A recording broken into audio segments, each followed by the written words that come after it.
আজকে হলো মার্চ মাসের 11 তারিখ 2026 সাল রোজ বুধবার।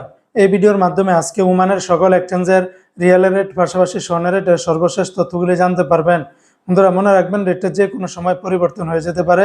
আগের তুলনায় বর্তমানে আবার স্বর্ণের রেটটা ফের ঊর্ধ্বমুখী হচ্ছে। আজকে যারা ওমান থেকে 24 ক্যারেটের প্রতি গ্রাম স্বর্ণ ক্রয় করবেন 66 রিয়ালের ভিতরে পাবেন 22 ক্যারেটের প্রতি গ্রাম 61 রিয়াল 600 পয়সা। এটা ছিল ওমানের একটা কোম্পানির রেট। অপরদিকে ওমানের আরেকটা কোম্পানিতে 24 ক্যারেটের প্রতি গ্রাম 64 রিয়াল 148 পয়সা, 22 ক্যারেটের প্রতি গ্রাম 58 রিয়াল 804 পয়সা, 21 ক্যারেটের প্রতি গ্রাম 56 রিয়াল 514 পয়সা, 18 ক্যারেটের প্রতি গ্রাম 48 রিয়াল 111 পয়সা। এই রেটগুলোর সাথে ভ্যাট ট্যাক্স মেকিং চার্জ কোনো কিছু যুক্ত করা হয়নি। তাছাড়া ওমানে আরও বিভিন্ন কোম্পানি রয়েছে, এক একটাতে রেটটা ভিন্ন ভিন্ন হতে পারে। আজকে যারা ওমান থেকে 1 রিয়াল বাংলাদেশে পাঠাবেন, ওমানের সকল এক্সচেঞ্জগুলোতে 317 টাকার ভিতরে পাবেন। আপনারা মনে রাখবেন, রেটটা যে কোনো সময় পরিবর্তন হতে পারে।